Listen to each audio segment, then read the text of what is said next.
꼰대 육하 원칙이라는 게 인터넷에 떠돈 적이 있습니다. 내가 누군데 네가 뭘 안다고 어딜 감히 라떼는 말이야 어떻게 나한테 그런 걸 네가 그걸 왜 해?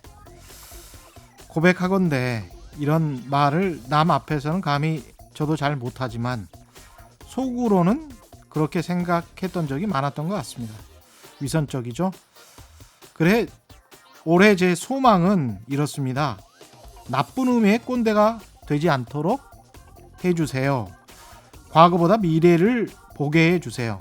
좀 더 유연하게 사고하도록 해주세요.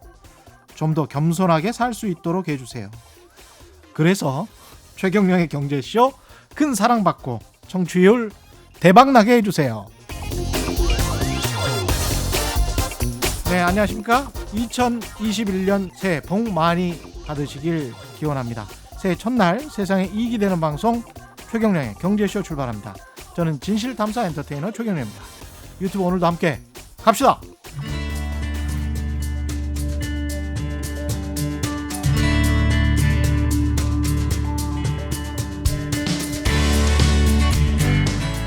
경제방송 아무거나 들으면 큰일 납니다. 듣고 또 들어도 탈이 나지 않는 최경영의 경제쇼. 네, 2021년 최경영의 경제쇼 새해 첫 초대 손님은 바로 이분이십니다. 여전히 가치투자 1세대 펀드 매니저로 왕성한 활동을 보여주고 계시는 분인데요. 가치투자의 대부, 한국의 워런 버핏, 에셋 플러스 자산 운용의 강방천 회장님 오셨습니다. 안녕하십니까? 반갑습니다. 예, 본격적으로 이야기 나누기 앞서서 이번 한 주 최경영의 경제쇼에서 하루에 5분씩 KBS 방콕 특파원 김원장 기자의 책 집값의 거짓말 선물로 보내드리고 있습니다. 오늘이 마지막 날인데요. 첫 행운, 성함, 연락처, 주소와 함께 받아가시기 바랍니다. 짧은 문자 50원, 긴 문자 100원이들은 샵 9730으로 많은 참여 부탁드리겠습니다. 강방천 회장님하고는 이제 큰 이야기를 좀 많이 해야 될 것 같은데 오늘 안목, 통찰 많이 기르실 것 같습니다. 예, 워낙 좋은 말씀 많이 해주시니까요. 2021년 한국 경제가 나아갈 방향도 좀 여쭤봐야 될 것 같고 2020년은 힘들었습니다, 회장님. 네.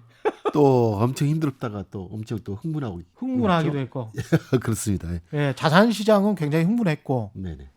실물 경제 특히 중소상공인들은 굉장히 힘들었습니다. 그렇습니다. 예. 너무 아마도 제가 뭐 짧은 세상을 겪어봤지만은 예. 가장 힘들었던 게 아닌가라는 생각이 들 정도로요.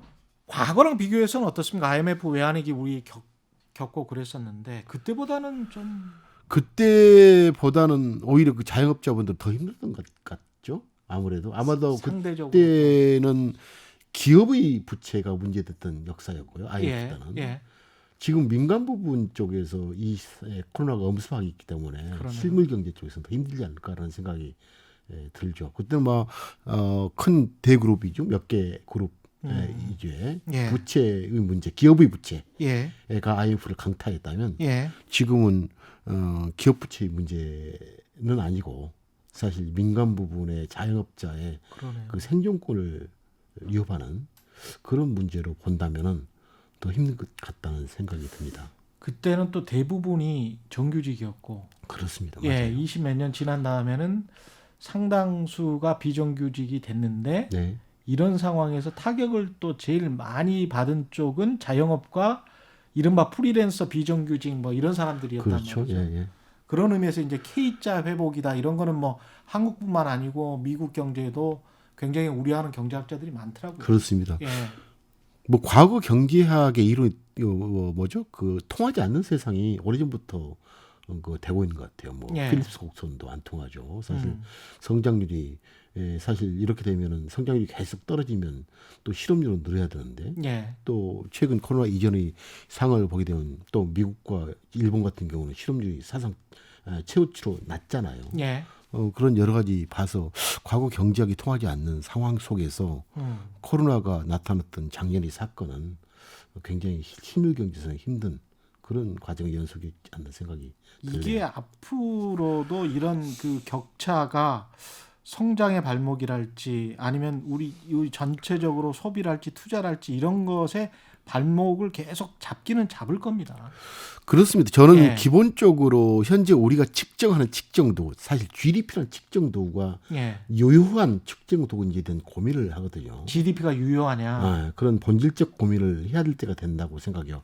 예. 한 예로 만약에 우리가 제일 요즘 눈여겨보는 그 재생에너지, 예. 그 풍력과 태양광이죠. 예. 재생에너지를 통해서 1기가와트의 전력을 생산하는 경제 구조하고 석탄 활용이라는 고전적 방식을 통한 1기가와트의 전력 양은 GDP로 똑같아요. 똑같죠. 하지만 예. 거기 인발부대는 생산 요소에 대한 중간재의 그 요소 비용 측면에서는 사실 재생에너지 같은 경우는 초기만 들어가지 두 번째로는 사실 안 들어가거든요. 비용 자체가 관리비 외에는. 태양과 하고, 바람과 그렇죠. 뭐 이런 거니까. 그렇죠. 매년 설치만 해놓고 그다음부터는 다른 생산 요소의 개입 없이 1기와트가 생산이 되고, 석탄 활용의 경우에는 1기와트 만드는 매년 똑같은 생산 요소가 들어가거든요. 석탄을 캐고 캐서. 채취하고 운반하고 가공하고 열 에너지 바꾸는 과정에서. 그러네. 그래서 저는 이런 그 자연이 우리 질서 속에 계속 들어오고 있는 현상황에서 예. 기본적인 GDP는 똑같이 측정이 되는데 경제 구조 측면에서는 사실 그 생산 요소의 분배 측면에서는 예. 주주의 몫으로만 전가되는. 주주의 몫으로만. 예. 과거에는 부가가치가 나오게 되면 요소 제공자들한테 분배가 됐거든요. 근로자한테 예. 임금으로. 예. 그리고 자본가한테는 채권 이자로서 그리고 렌트비로 그리고 그런 쪽에서 다 제공한 후에 주주의 몫으로 남은 몫이 주주 몫이었는데 그렇습니다. 만약에 재생이나 되게 되면 첫해 년도는 다른 생산 요소 제공자들한테 분배를 해주겠지만 2차 년도부터는 다른 생산 요소가 참여할 몫이 없는 거예요, 사실. 그러네요. 그래서 그런 부분 가지고도 봐도 예. 기존 GDP의 측정 방법에 대한 의심을 한번 해볼 때가 됐다. 그리고 또 두 번째로는 그 아마존 이펙트라고 하죠. 예. 사실 유통만 봐도 기존 유통, 월마트 유통과 아마존 유통 측면에서 최종 소비자의 역할로서 측정되는 GDP에서는 거의 똑같다고 봐요.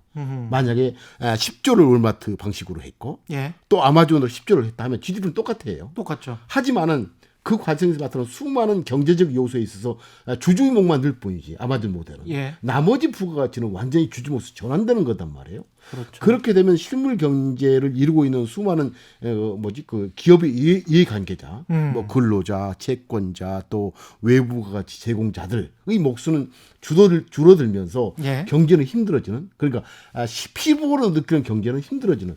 그래서 GDP 측정 도구조차도 지금은 다시 한번 의심해보고 그를 통해서 만드는 재정정책, 통화정책이 유효성을 갖고 있을 텐데 예. 과거 방식으로 측정된 GDP가 낮다는 이유만으로, 그런 낮으니까 디플레이션을 해석하고 디플레이션이니까 통화만 양적 팽창만 하고 금리만 내리면은 그게 구조적인 어떤 솔루션이 될까라는 의심을 저는 해봅니다. 그래서 야, 고민스럽네요. 고민스러운 예. 경제학자조차도 또 회계학자조차도 모든 부분에서 과거의 모든 이론적 체계가 붕괴되는. 그래서 2000년대 중반인가요? 그 무형 자산에 관한 자산도 GDP로 넣자라는 움직임이 있어가지고 그 이후에 이제 쭉 이게 가시화됐단 말이죠. 그리고 회계학 쪽에서도 예. 계량할 수 없는 인적 자본 회계를 넣어야 된다. 그렇죠. 브랜드 가치도 넣어야 되고. 예. 근데 현재 지금까지도 그 회계학적 기초 개념으로서는 측정 가능해야 된다.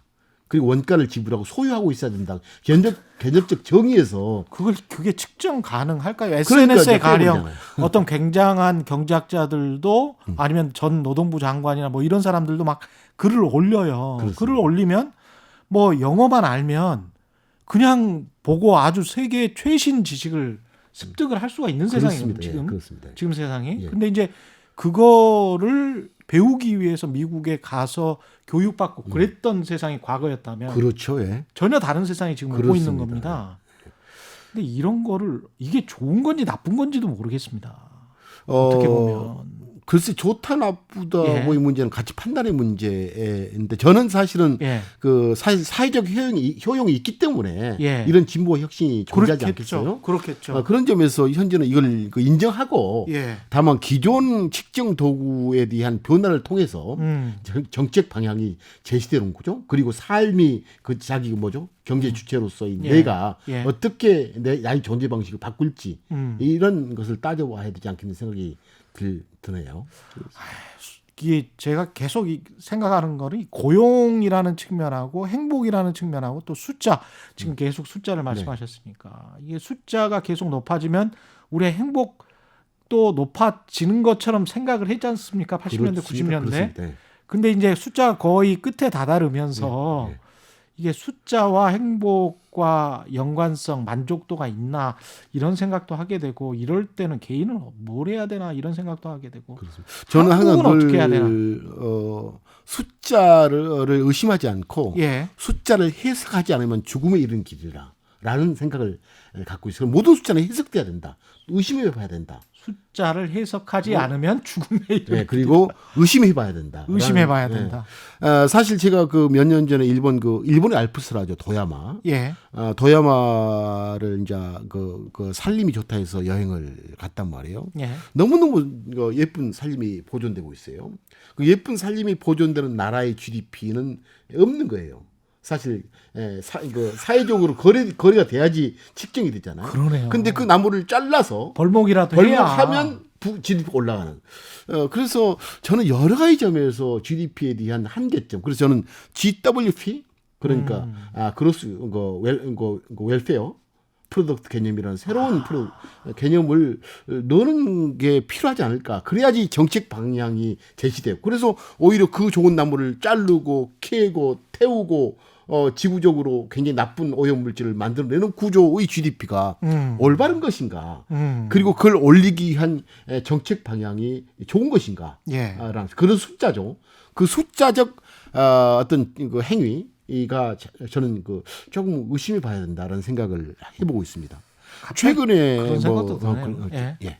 갑자기 아파트는 GDP의 개념인데 단독주택은 GWP의 개념인 것 같아요. 아, 좋습니다. 좋은 예비. 예. 그랬어요. 예, 삶의 만족도는 단독주택이 그렇죠. 훨씬 높을 건데 그렇죠. 예. 우리가 그렇게 살지는 못하고 예. 아파트 많이 짓고 거기에서 뭐 가격 가격적으로 올라가고 뭐 매매 많이 되고 그러면 또 GDP는 올라갈 그러게요. 테니까. 예. 예, 또 지금 말씀하실 게 예. 뭐 사실 어쨌든 기본적인 그 회계적 잣대 예. 그리고 경제적 잣대 등등 숫자로 만들어진 것을 의심해보지 않으면 최근에 10년 동안 있었던 미국의 그 혁신 기업들의 PBR 가치, 그 PBR 사실 옛날 제가 증권사 입사했을 때, 예. 그러니까 1994년 이전 세대는 뭐 얼추 PBR이면 낮으면 싸다라고 얘기를 했잖아요. 예. 그래서 근데 어느덧 2010년대 후반 뭐 초반 있으면서 PBR 뭐 10짜리가 되니까 주식을 안 샀던 많은 사람들이 있었단 말이에요. 근데 예. 그런 것도 여전히 최근 10년 동안 시장을 이끌어오잖아요. PBR이 10배요? 그렇죠. PBR 지금 10배, 20배죠. 아, 그렇습니까? 지금 현재 아마존 페이스북 그런 기업들. 예. 근데 PBR이 그런 아니고 PBR이 10배면 그렇죠. 야. 그러니까 전통적인 회계학 기초 위에 만들어진 재무제표의 자산 가치 또는 자본 총액을 가지고 만들어진 PBR 지표는 유효성을 잃었다는 증거일 수가 있다는 생각이 들어요. 그러네요. 예, 그렇죠. 예.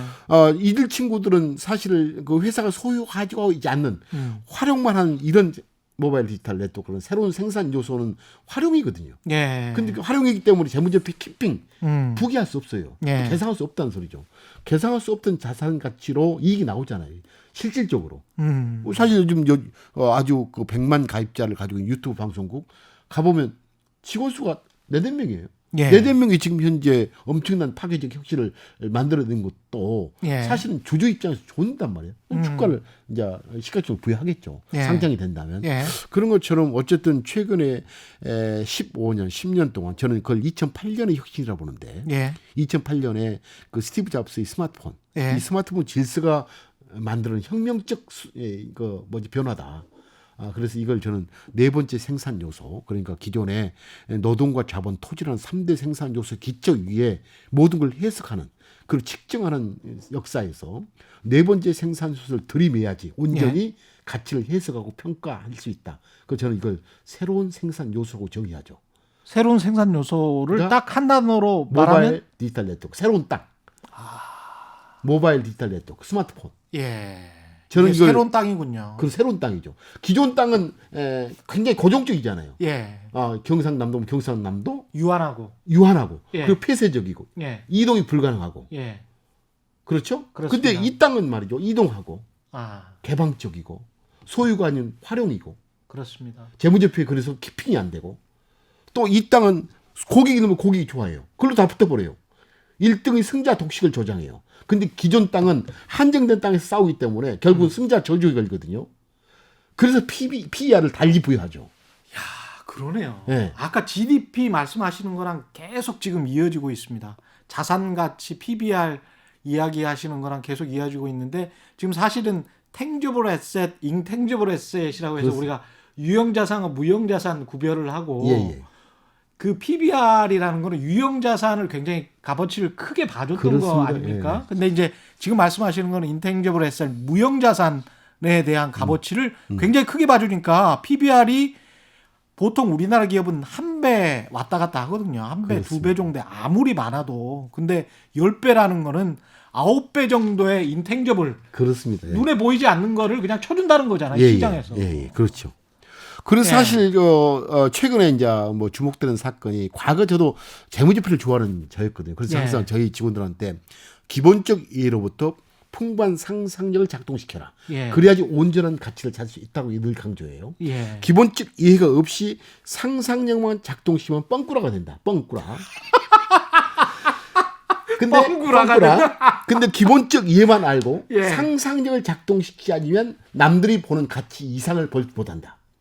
그래서 기본적 이해를 출발해서 예. 그로부터 상상력을 더하라는 얘기를 하면서 너희들은 온전한 가치를 찾아야라고 얘기하는데 그런 기본적 이해의 전제가 재무제표겠죠. 예. 근데 재무제표만 가지고 있어서는 더 이상 남들이 보는 가치 이상을 못 보는 세상으로 바뀌었어요. 그래서 지금은 재무제표를 뛰어넘는 비즈니스 모델의 해석 이제 이렇게 보면서 재무제표를 알지만 문맹이었던 거네. 그렇죠. 그래서 2008년 이제는 오히려 이런 기업을 싫어했단 말이에요. 예. 대차대조표의 이거 자산 항목에 무형 자산이 많이 있는 기업을 싫어했어요. 그랬죠. 이건 이제 야 가치도 없는 거 가지고 뭐 좀 영어권으로 불안불안했잖아요. 그렇지 불안불안. 예. 쓸데없는 가치를 왜 네가 비싸게 그럼 비싸게 돈 주고 것은 과도하게 계상하고 그렇죠. 아주 내고 서로 내고 영어권 산단 말이에요. 예. 막 열심히 내고 해서 예, 협상해서. 1조짜리를 예. 5천을 사면 예. 재무제표 5천으로 계상되잖아요. 그러네요. 그거는 낮게 계상되고 막 싫어했단 말이에요. 근데 최근에 보면 우리 IT 기업, 미국에 있는 뭐 아마존, 페이스북 그리고 그러니까 바이오 기업 같은 경우는 무형 자산의 규모가 자산 쪽에서 굉장히 월등히 높아요. 오히려 그런 것들이 시장의 평가를 받는 참 이상한 세상이 된 거죠. 그 무형 자산의 핵심은 그러고 보면 아까 지금 모바일 디지털 네트워크 말씀하셨는데 결국은 사람일 수도 있겠습니다. 그렇습니다. 사람 머리에 있는 거일 그렇습니다. 수도 있겠습니다. 그래서 사실은 이제 사람이란 게 두 가지의 그 사실 생산 기초를 제공하거든요. 예. 하나는 노동의 가치죠. 예. 이거는 확장이 잘 안 돼요. 24시간 주어진 시간 내에서 그렇죠, 노동을 그렇죠. 주죠. 예. 하나는 인적 자본이죠. 예. 창조죠, 창조, 혁신, 예. 끼. 아마도 과거에는 그 갇혀진 24시간에 주어진 노동으로만 사람을 주목했는데 예. 지금은 인적 자본이라는 그 인텐지블 창조의 가치, 끼의 가치 예. 이 부분으로 진화가 되는데 이 부분 측정을 못 하고 있거든요. 예. 현재 시스템이. 그래서 이제 이런 부분을 우리는 이제 간접적으로 무형자산이라는 것으로도 그것으로도 아직도 온전히 측정을 못 하고 있지만은 어쨌든 세상은 많이 바뀌고 있고 이런 세상의 그 변화 속에서 가장 중심적인 게 이 모바일 디지털 네트워크는 새로운 생산 요소를 빨리 한 주머니에 한 가슴에 한 머리에 네 번째 생산 요소로 빨리 이해를 해라. 그리고 적용을 시켜라라는 생각을 갖고 있고 두 번째로는 이제 탈탄소죠. 과거의 모든 에너지가 탄소 기반형 에너지였는데 예. 그렇죠? 탄소 기반형 에너지였는데 예. 앞으로 언젠가는 지금부터라도 순간에 탄소를 쓰지 않고도 탄소가 없는 것으로도 에너지가 구현되는 세상. 이게 자연이죠. 예. 그러니까 사실 제가 말한 방금 그 태양과 그 풍력이 주는 수소의 창출이란 것은 탄소가 없어도 자원이 에너지가 이루어지는 세상을 예. 의미하거든요. 이 두 가지가 미래의 핵심 구도가 아닐까 하는 생각을 해봅니다. 무형자산 그리고 에너지, 자연으로부터 오는 에너지, 그렇습니다. 신에너지라고 우리가 하는 것들이죠. 신원이죠. 예. 에너지 회사된 우리는 이런 미래 환경과 관련해서 잘 하고 있는 겁니까? 우리 기업들이나. 그 점에서 저는 항상 늘 의아하고 예.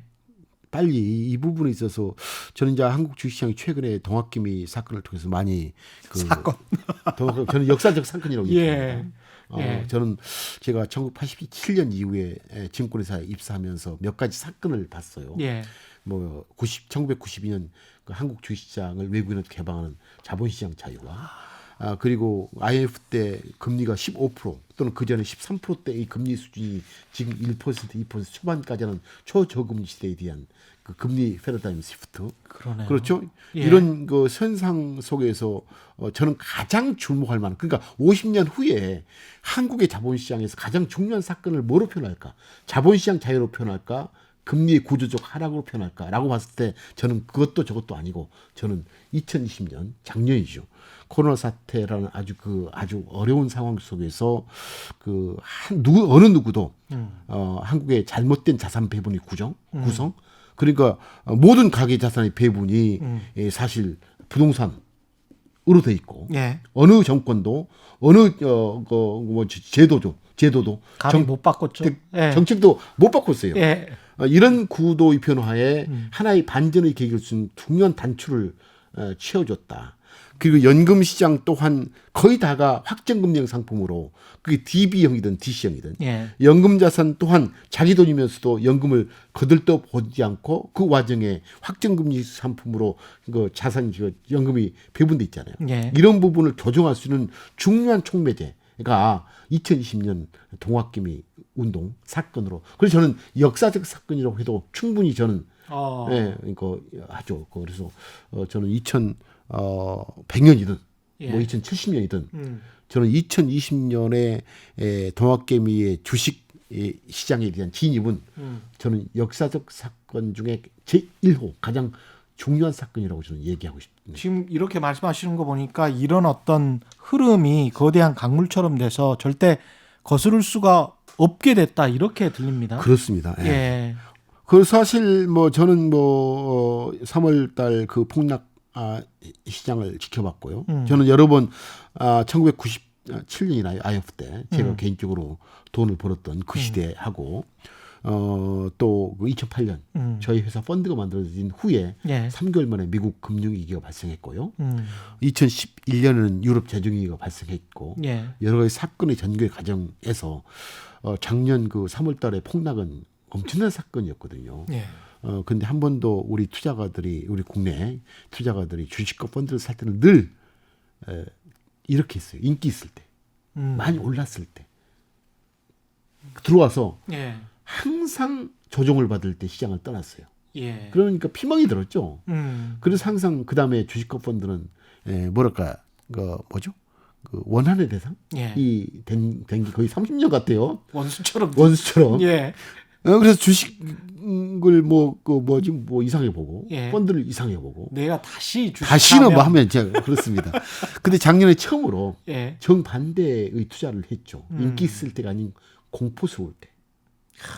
정말 그 기관 투자가 또는 외국인 투자가들이 금과 달러를 사 모을 때 예. 우리 그 젊은 친구들은 어떻게 그 공포를 다가설지. 저는 항상 자산 시장이란 게 항상 프라이스가 지배되는 세상은 흥분과 공포를 항상 왔다 갔다 해요. 그렇죠. 흥분할 때 냉정함을, 공포스러울 때 다가섬을 늘 강조하거든요. 예. 근데 한 번도 지키지 못했어요, 우리 투자가들이. 항상 흥분할 때 예. 다가섰어요. 예. 흥분할 때 주식을 샀고, 흥분할 때 펀드를 샀어요. 그러면서 서서히 공포스러울 때 시장을 나갔어요. 예. 그런 역사 속에서 작년에 처음으로 공포스러울 때 다가섬을 저는 봤거든요. 저는 분명히 직감했죠. 성공할 것이다. 왜? 진정한 성공 투자의 3대 원칙이 있거든요. 예. 인기 있는 것보다 좋은 곳을 찾아라. 인기와 좋은 곳은 다르다는 거죠. 예. 두 번째로는 쌀 때 사라. 공포스러울 때 다가서고 흥분할 때 냉정하라. 세 번째는 좋은 곳을 샀으면 오래 기다리라. 이 세 가지 절차가 있거든요. 예. 근데 최소한 작년에는 좋은 것은 모르겠지만 저는 좋은 것을 샀다고 믿어요. 왜? 예. 요즘 유튜브와 뭐 우리 그 최경 경제쇼에서 좋은 것 얘기하잖아요. 좋은 것만 이야기하는. 예. 그렇죠. 과거에는 인기 있는 것만 얘기했단 말이에요. 예. 요즘은 그 좋은 것과 인기 있는 게 봉준하면서 예. 어떤 그 특히 뭐 우리 경제쇼 같은 데는 좋은 것 얘기하잖아요. 예. 예, 좋은 것이 전제 속에서 쌀 때 샀잖아요. 분명히 있어요. 예. 1,500포인트, 1,600포인트. 살 때 샀잖아요. 그럼 성공을 직감했죠. 그래서 야, 이런 학습이 저는 역사적 사건이 될 것이다. 라고 생각하고 있고 저는 이 믿음을 갖고 이제 앞으로 더 나은 투자자 자세가 필요하겠지만은 예. 어쨌든 첫 단추는 너무너무 잘 끼웠다. 근데 이제 현실적으로 아까 공포 이야기 하셨는데 가격에 대한 우려, 공포라기보다는 우려가 지금 현재는 2021년 1월 앞으로 그리고 올해 내내 이 가격이 맞나 너무 오른 거 아닌가 이런 우려는 분명히 있을 거란 말입니다. 저는 지금 상황은 흥분이다라고 생각해요. 흥분입니까? 네, 지금 상황은? 네, 지금 상황은 그래서 늘 사람은 우리가 보면 이제 요즘 보면 우리 그 옆에 사람들이 예. 주식을 오히려 저한테 얘기를 해줘요. 예. 우리 피터 린치의 칵테일 이론 있지 않습니까? 예. 샤틀 우리 펀드 매니저가 칵테일 파티에 초대를 받았단 말이에요. 예. 받았는데 아주 시장이 공포스러울 때, 집 막상 사야 될 때, 예.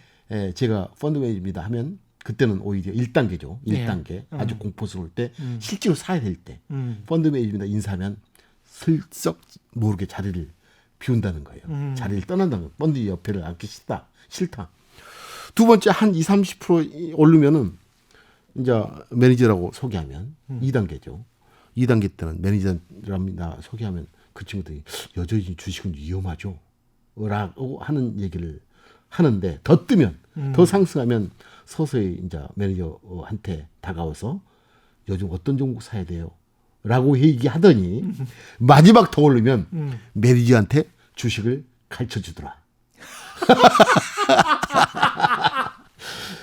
그래서 지금 가끔 저한테 주식을 가르쳐 주기도 해요.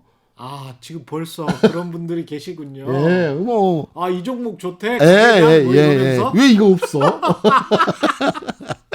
그래서 이야. 항상 세상은 반전인데 어쨌든 예. 저는 3월달 작년 3월달에 공포의 순간에 저는 엄청난 응원을 했고 공포수를 다가서면 분명 좋은 결과가 있을 것이다. 예. 하지만 흥분할 때는 냉정을 잃지 말아라. 지금 순간은 어느 정도 흥분하고 있다는 느낌을 받기도 합니다. 이럴 때는 어떤 투자를 해야 되는 겁니까?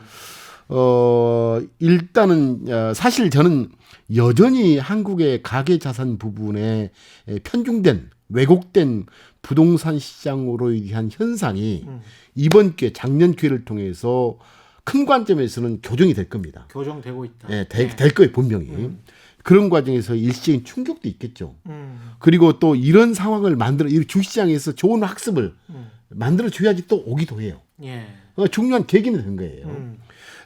또 그렇다고 해서 여기서 그래서 저는 어쨌든 장기적으로는 한국 자산 시장의 가계부문의 자산 시장에서 예. 부동산으로 편중된 자산이 주식시장 오는 과정에서 일시적으로 주식시장은 과열될 뿐이지 예. 장기적으로는 분명히 떠나서는 안 된다라는 예. 생각 속에서 이제 두 번째는 과거 1년의 수익률이 용기의 대가로서 얻은 성과였다면 예. 앞으로 노력을 통해서 노력을 통해서 가치를 지켜내는 그런 과정의 역사로 봐야 되지 않겠느냐. 노력을 통해서. 그래서 예. 노력이란 것은 어디에 집중해야 되느냐.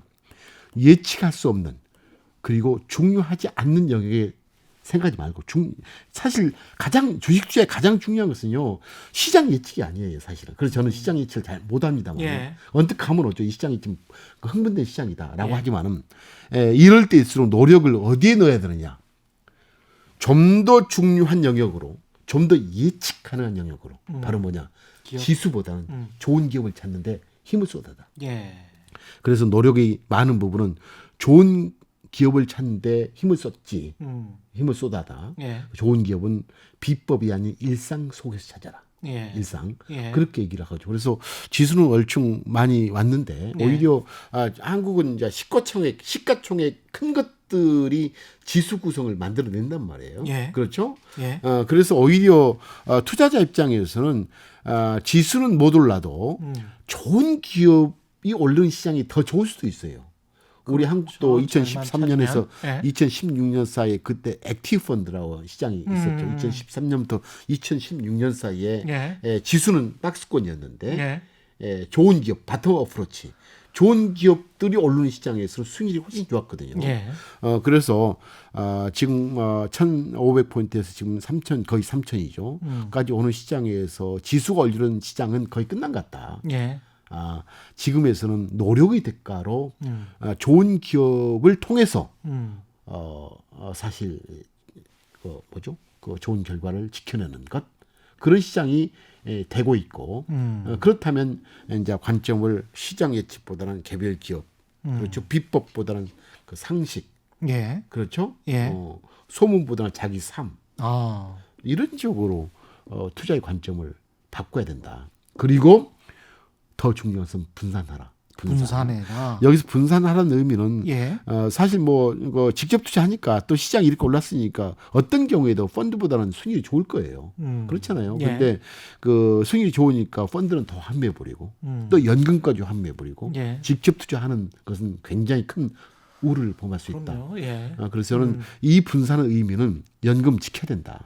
그렇죠? 노후는, 그리고 예. 펀드도 지켜야 된다. 예. 좋은 펀드라면 좋은 것으로 인기가 아니긴 좋은 것으로 분산해야 되고 예. 그 중에서 직접 투자도 좀 해보고 그리고 펀드도 하라. 예. 그리고 연금 지켜라. 근데 요즘 말 들어보면 연금 환매해서 부동산 산다. 보험까지 해지해서 부동산 산다고 정말로 그건 예. 잘못다. 그리고 예. 그런 거 보면서 제가 흥분하고 있다는 생각을 해보기는 해요. 흥분의 단초가 예. 그런 것들이죠.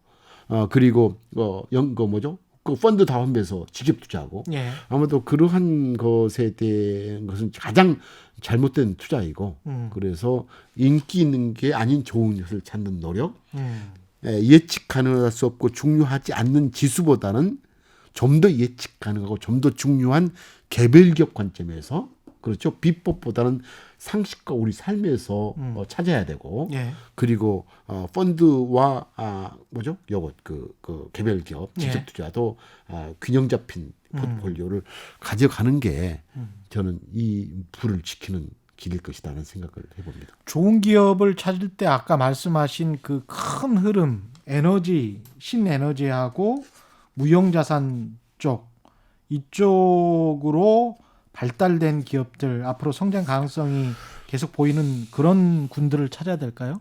그거는 이제 아주 그거는 또 추정이 어려워. 저희 생각일 수도 있잖아요. 저희 생각 그렇죠. 그래서 예. 사실 이 생각이 동의하면 사도 예. 되는 이 성에 왜냐면 이 저희들이 하는 업은 자연과학이 아니에요. 자연과학 답이 하나입니다. 예. 그렇죠. 사회과학 답이 많아요.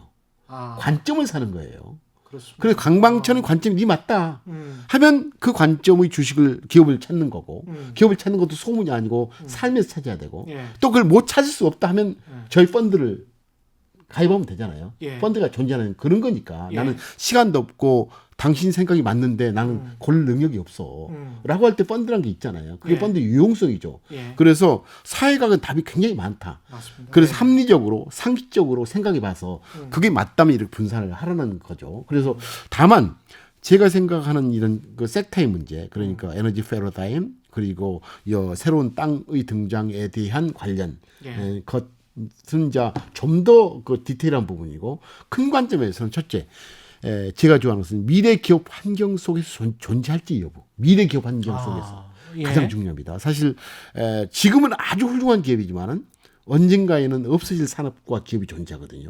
우리는 과거에 많이 봤어요. 예. 비디오 가게 다 넷플릭스한테 사라졌지 않습니까? 그러네요. 그렇죠. 예. 이 핸드폰 때문에 코닥이 사라졌죠. 예. 수많은 질서가 있어요. 질서의 이 교정자가. 그래서 첫째 질문은 지금은 존재하지만은 앞으로도 존재할까라는 의심을 해보려는 거죠. 예. 그게 저는 미래 기업 환경에 적응 가능한 기업. 첫째. 예. 두 번째로는 재무제표보다는 미래의 좋은 재무제표를 만들어내는 좋은 비즈니스 모델. 그러니까 재무제표와 비즈니스 모델은 다릅니다. 예. 재무제표의 흑자가 사실 좋은 비즈니스 모델을 뛰어넘지 못해요. 한 얘기로 테슬라는 재무제표적으로 36개 분기 적자였어요. 36개분기 적자. 그렇죠? 거의 9년, 7, 8년 적자였는데 예. 지금 시가총액 600조가 됐어요. 예. 그렇죠? 시장 사람들은 무엇을 살 것인가? 재무제표를 사는 게 아니고 좋은 비즈니스 모델을 사는 게임으로 바뀌었어요. 이 구도로. 예. 왜냐하면 바로 이것이 등장해요. 테슬라는 등장. 그 플랫폼으로 보는 거죠. 사실. 예. 앞으로 자동차도 OS가 있지 않겠어라고 보는 게 있죠. 예. 그리고 OS를 구동시켜 수많은 데이터를 처리할 수 있는 세상으로 바뀌지 않겠어?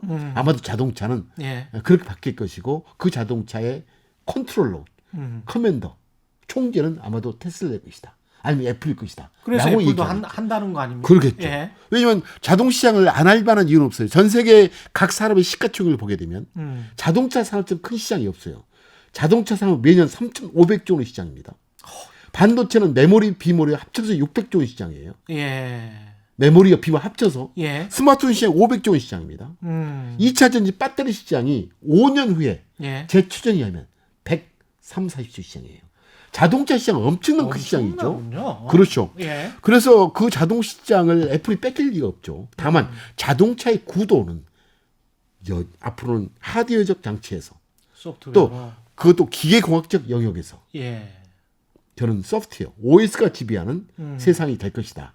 그리고 전기에너지, 전장화가 돼버리는 시장으로 될 것이라는 관점에서 이들 친구들이 안 할 리가 없죠. 그래서 어떤 점에서 사실 재무제표보다는 미래의 좋은 재무표를 만들어내는 좋은 비즈니스 모델. 이것은 뭐냐? 바로 이것을 기초로 밸류를 만들어내는 확장 가능한 이익을 만들어내는 기업이라고 저는 보는 거예요. 그렇죠. 네 번째 생산 요소를 기초로 확장 가능한 이익을 만들어내는 게 핵심이 되지 않겠냐는 생각이 들어요. 좋은 비즈니스 모델은. 세 번째로는 이왕이면 예. 기업 시장에서 확인된 기업을 해라. 확인된 기업. 시장에서 확인된 거예요. 알지 못한 기업. 소문 비법 듣지 말고 어떤 제품과 서비스를 만들지도 모르면서 밤에 맨 주가만 쳐다보는 기업 하지 말아라. 사놓고 예. 수면제 먹고 한 10년 동안 예. 자고 있다가 일어나도 괜찮을까라는 그런 편안한 주식. 그게 결국은 먹게 돼 있습니다. 예. 그게 결국 수익이 돼요. A라는 사람, B라는 사람, 저도 이제 옛날 펀드맨 있으면 내 옆에 있는 친구는 아주 그 저가주를 좋아해요. 예. 저가주. 저는 괜찮은죠. 저는 늘 소문이 없이 그냥 먹고 있는데 예. 이 저가주는 늘 먹었다고 그래요. 근데 1년 후에 2년 후에 보면 돈이 까져 있어요. 예. 이게 나쁜 기분, 이 변동성이 심하거든요. 변동성이. 그렇습니다. 예. 이론적으로 이 변동성을 먹는 시장에서 항상 먹는 것처럼 보이지만 자기 수익은 되질 않아요. 그래서 제가 이제 투자자, 제가 좋아하는 것은 이것도 강방천 시 또는 S+적 관점이죠. 예. 첫째, 우리 저는 사상적 펀드 매니저를 두고 있어요. 그 친구들과 우리 매니저한테 얘기해요. 사상적 펀드 매니저? 사상적 펀드 매니저. 예. 사상. 예. 철학. 예. 그 친구는 늘 우리한테 이렇게 강요하죠. 너 미래 기업 환경 존재할 가능성이 있어? 이 기업? 라는 질문 하나.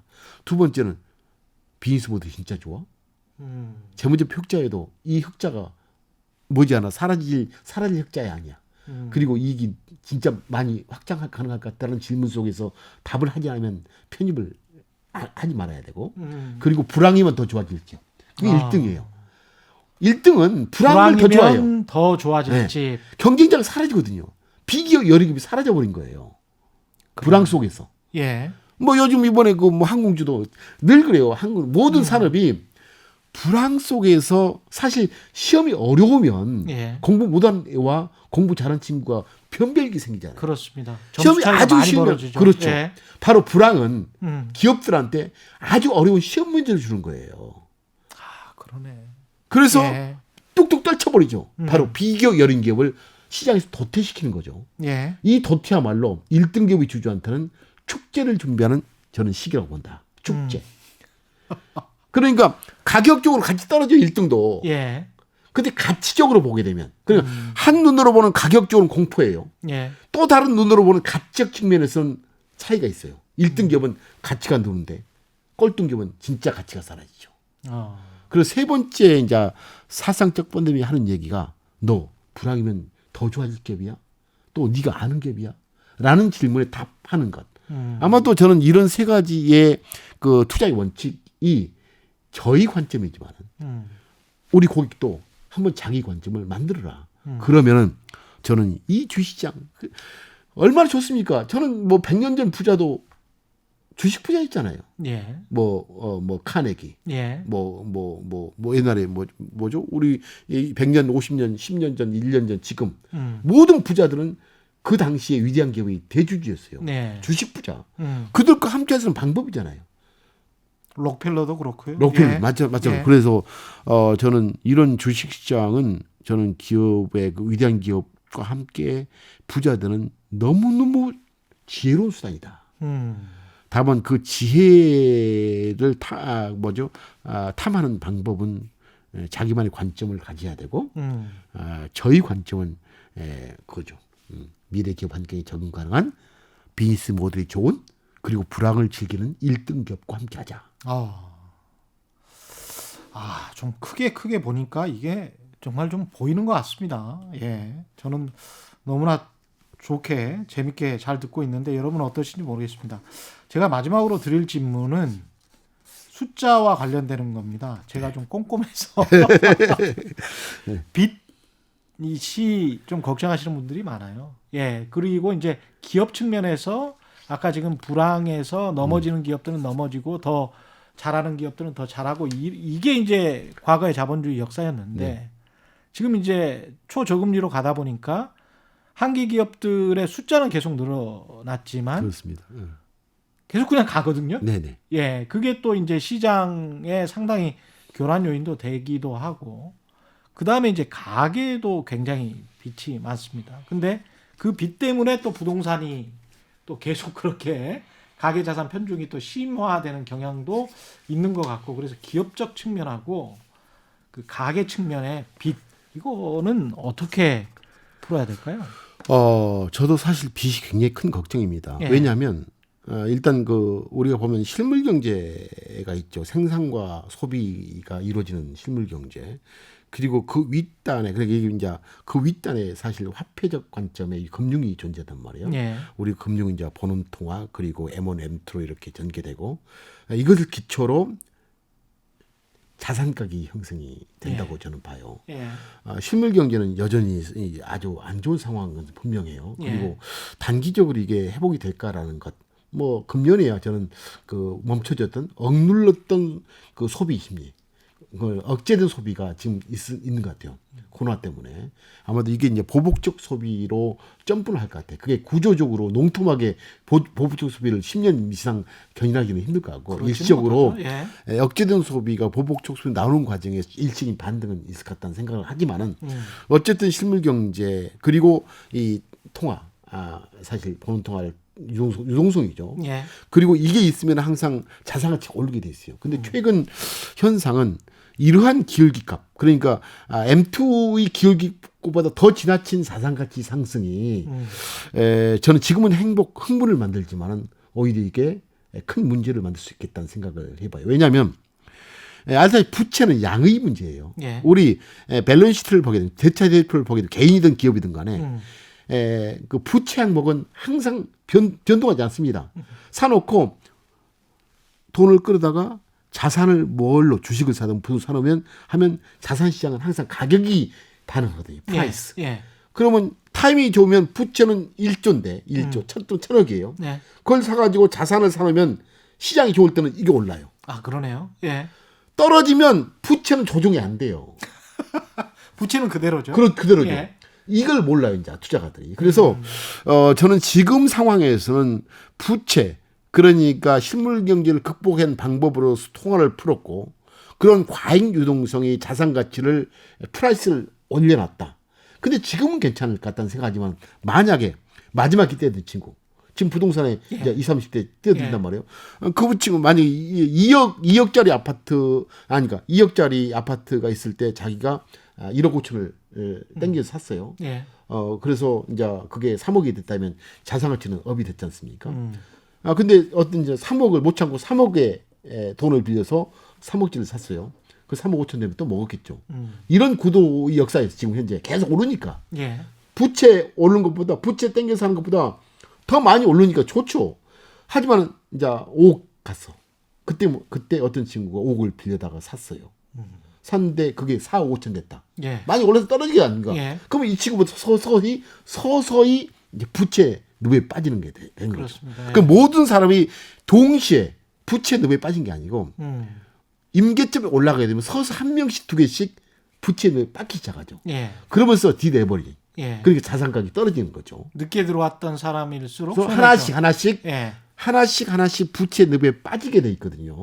그래서 저는 아마도 이런 현상이 저는 걱정이 된다라는 생각을 해보고 예.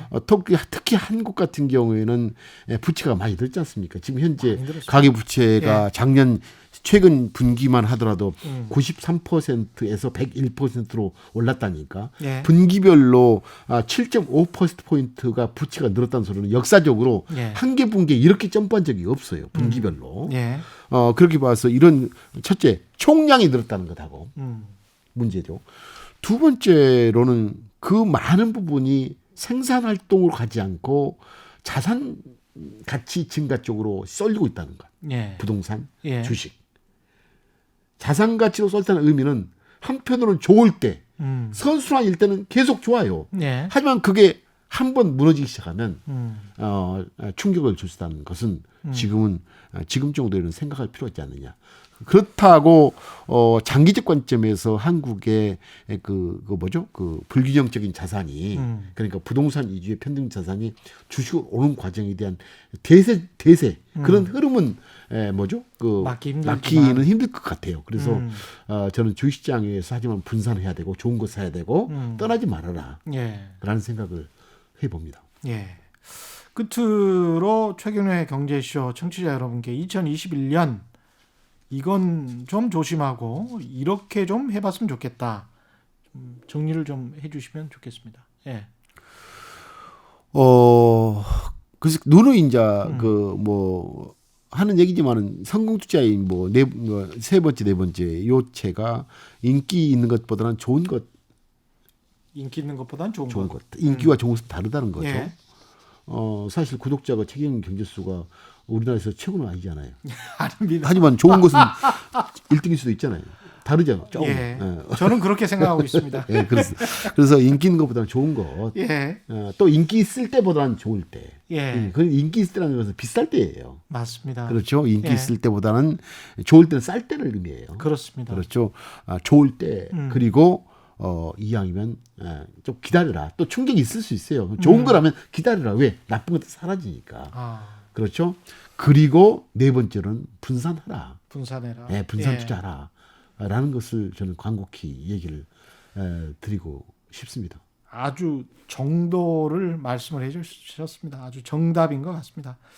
너무 흥분하지 말고 2021년 예. 신축년 잘 냉정하게 또 투자를 해봐야 되겠습니다. 그렇죠. 그리고 예. 작년 수익률이 연기에 대한 아주 좋은 대가 보답을 줬다면 지금부터는 노력으로 가치를 그런 그 수익을 예. 지키는 그래서 건강한 투자자가 됐으면 좋겠다는 생각을 해보고 이제 함께 부자되는 2021년을 맞이하면 좋겠습니다.